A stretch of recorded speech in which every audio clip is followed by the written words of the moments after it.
isi ya none. Menya byimbitse ibigezweho mu Rwanda, mu karere no ku isi yose.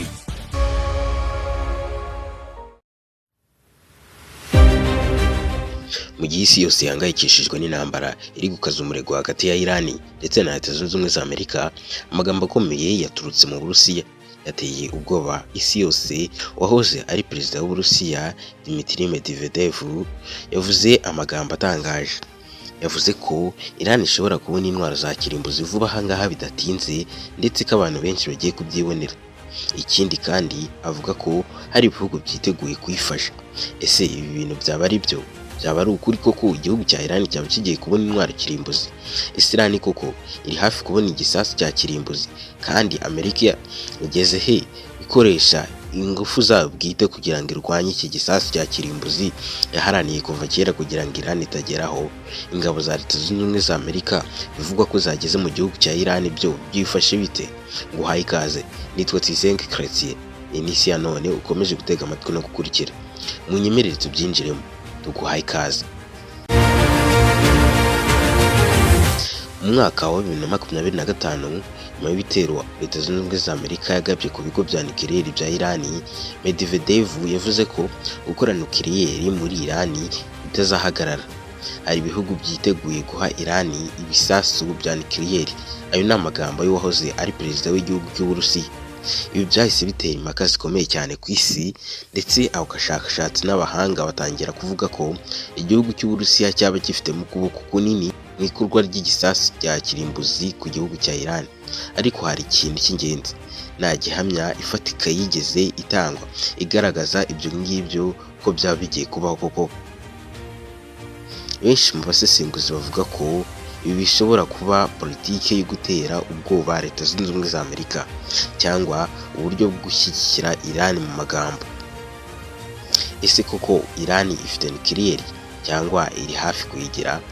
Irani imaze imyaka myinshi ikora mu mushinga wa nukiliyeri, ariko Irani ivuga ko ari kubw'amahoro mu gushaka imbaraga zitandukanye ziganjemo iz'umuriro w'amashanyarazi, ndetse ikavuga ko igomba kwifashishwa mu buvuzi, mu myigishirize n'ibindi bitandukanye.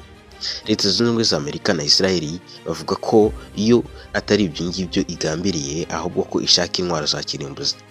Amakuru atangwa hirya no hino bakagera kuri Leta Zunze Ubumwe za Amerika n'Uburusiya, gusa uko babibona ko Irani yishakira gukora ibisasu bya kirimbuzi.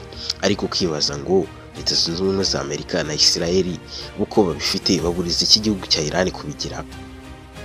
Amakuru aheruka, ibigo bya nukiliyeri nka Natanz byaratewe. Irani yakomeje gukungahaza uranium. Hari impungenge ko ishobora gukora igisasu mu gihe gitoya cyane, nk'uko Leta Zunze Ubumwe za Amerika zakomeje kwikanga ibyo ngibyo.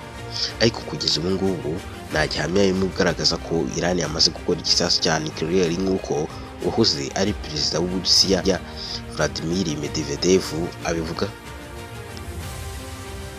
Muri 2026 ibintu byafashe indi ntera. Amerika yohereje abasirikare ibihumbi mu burasirazuba bwo hagati, nk'uko tubikesha ibitangazamakuru bitandukanye nka New York Post n'ibindi bitandukanye. New York Post iti hari gahunda yo kohereza Special Force muri Leta Zunze Ubumwe za Amerika gufasha Irani ko itagera kuri ubwo bushakashatsi irimo bwo gukora igisasu kirimbuzi n'ibindi, ndetse no kuburizamo umugambi wo gukomeza gutunganya uranium. Irani ivuga ko Leta Zunze Ubumwe za Amerika iri gutegura igitero cyo ku butaka, Grand Invasion. Nk'uko ikinyamakuru The Guardian gikomeza kubitangaza, kivuga ko Leta Zunze Ubumwe za Amerika yamaze kohereza abasirikare bakomeye cyane, bamwe bagiye gufata perezida wa Venezuela Nicolas Maduro, nk'uko byabaye mu kwezi kwa mbere kuno mwaka ugitangira. Intambara yo ku butaka ubu ngubu ni iri kuvugisha abantu benshi. Irani ishyigikiwe n'abahuti bo muri Yemen, nabo bakomeje kuzana intwaro zitandukanye bamenyesha ibisasu kuri Leta Zunze Ubumwe za Amerika, ndetse no ku birindiro bitandukanye byayo, ndetse ibyo bisasu bikagera no mu gihugu cya Israel, umwanzi ukomeye wa Yemen. Abo bahuti nabo baje gufasha igihugu cya Irani. Hagati aho ngaho Leta Zunze Ubumwe za Amerika amakuru yakomeje gukwirakwira avuga ko abasirikare bayo bageze mu gihugu cya Irani, ndetse banatangiye no kwitegura intambara igiye kuvuga, ndetse umuriro ukaba wakaka. Nta gihamya igaragara ko Leta Zunze Ubumwe za Amerika yamaze kwinjira ku butaka bwa Iran burundu, ariko amakuru ngo y'ubusesenguzi ndetse acukumbuye bavuga ko ingabo zimwe na zimwe za Leta Zunze Ubumwe za Amerika zamaze kwinjira mu gihugu cya Iran. Ahubwo Leta Zunze Ubumwe za Amerika ngo irimo kwiyegereza intambara nini, irimo gutegura ibikorwa bishobora kuba bikomeye. Hagati aho ngaho abasirikare batandukanye, abaturage batandukanye nabo bakomeje kwigaragambya hirya no hino muri Israeli ndetse no muri Iran, yewe no muri Leta Zunze Ubumwe za Amerika bakomeje kwamagana Donald Trump bavuga ngo no king we need, cyangwa se nta mwami dushaka. Perezida Donald Trump ngasa ngaho yigize umwami w'isi, ndetse ngakomeje kwigogoza isi ngatezamo intambara mu buryo butandukanye.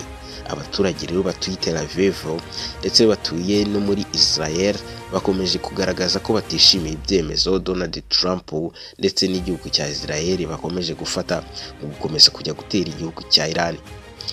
Ibyo ngibyo byatumye imbaga nyamwinshi y'abantu babona ko igihe kigeze koko Trump yamaze gukurwaho amaboko na bamwe mu baturage batandukanye bo muri iyi si. Ese ubundi kubera iki intambara ishingiye kuri nucleaire byagenze bite?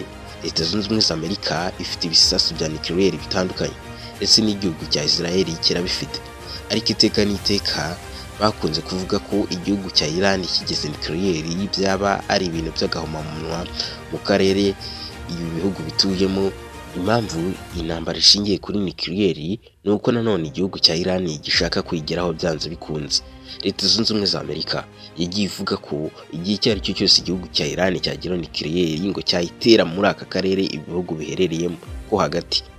Ariko abantu bakibaza ngo Israel kifite yo kubera ikitigeze itera icyo gisasu aho ngaho, ko Leta Zunze Ubumwe za Amerika igifite kubera ikitarigera igitera aho ngaho.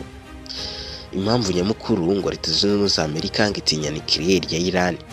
Israel nayo ibona ko Iran ari umwanzi ukomeye cyane w'ibihe byose, ko yazatosha gato ikisanga Iran yayiteyeho icyo gisasu. Ariko ku rundi ruhande Iran nayo ishaka kwirinda igitutu cy'amahanga atandukanye, kuko kwikungahazaho ibisasu kirimbuzi bituma amahanga gutinya, ndetse nuko yakobonaga mu mboni zayo ingufu zikazamuka n'igitinyiro. Ikindi kandi Iran irashaka nayo kugaragaza imbaraga zayo ku ruhando mpuzamahanga, ikegera ibindi bihugu bikomeye bifite izi ntwaro kirimbuzi. Ibi byo nanone bituma nucleaire impamvu nyamukuru y'intambara. Ese koko dushobora kugera ku ntambara ya nucleaire? Yego, intambara ya nucleaire twayigezeho. Hari ibintu bitatu bishobora guteza ikibazo gikomeye cyane. Iran ibonye igisasu cya nucleaire, Leta Zunze Ubumwe za Amerika cyangwa Israel bikayitera intambara, n'ubundi yahita igera hirya no hino. Ariko Iran iramutse ibonye igisasu cya nucleaire, byaba bivuze ko imishinga ya Leta Zunze Ubumwe za Amerika ndetse na Israel yo kuburizamo iki gikorwa cya Iran yose ibaye impfabusa. Ibihugu bikomeye mu Burusiya bikinjira muri iyi ntambara, ibintu byaba ari ibindi bindi. Ibi byatuma intambara ihindura isura. Intambara ya gatatu y'isi nayo igahita iboneraho guhitiza. Amagambo y'uwahoze ari perezida w'Uburusiya Medvedev ntabwo ari igihamya ko Iran ifite nucleaire, ariko amakuru atangiye kunurwanurwa ko Iran yaba yageze ku gisasu kirimbuzi. Ariko ni ikimenyetso cy'uko ibintu bikomeye, kandi gukomera kwabyo bishingiye kuri ibi bihugu bibiri byagiye kwenderanya ngo kuri iki gihugu cya Iran. Leta Zunze Ubumwe za Amerika iri kongera ingabo zitandukanye mu gihugu cya Iran nk'uko twabibonye, ndetse Iran iri gukomeza gukaza umurego, ndetse isi nanone iri kureba itegereje uko bigomba kugenda. Ikibazo gisigaye ni kimwe gusa, ni ukwibaza ngo ese iyi ntambara izarangiritse cyangwa iracyari mu ntangiriro, ntabwo iratangira mu buryo bweruye neza, ubu nibwo igiye gutangira. Tukibaza ngo ese nimba Iran ibonye nucleaire, ese ubu ngubu nigiye guhinduka isibaniro ry'intambara, cyangwa nayo izayikomera hirinde nk'uko n'ibindi bihugu bikomeye nabyo bigenza. Mushimiye ko wakomeje kubana nanjye. Iyi ni isi ya none, nitwa Tuyisenge Chrétien. Reka twongere dusubire mu bindi biganiro, ukomeze kudukunda no kubana natwe. Turagushimiye cyane.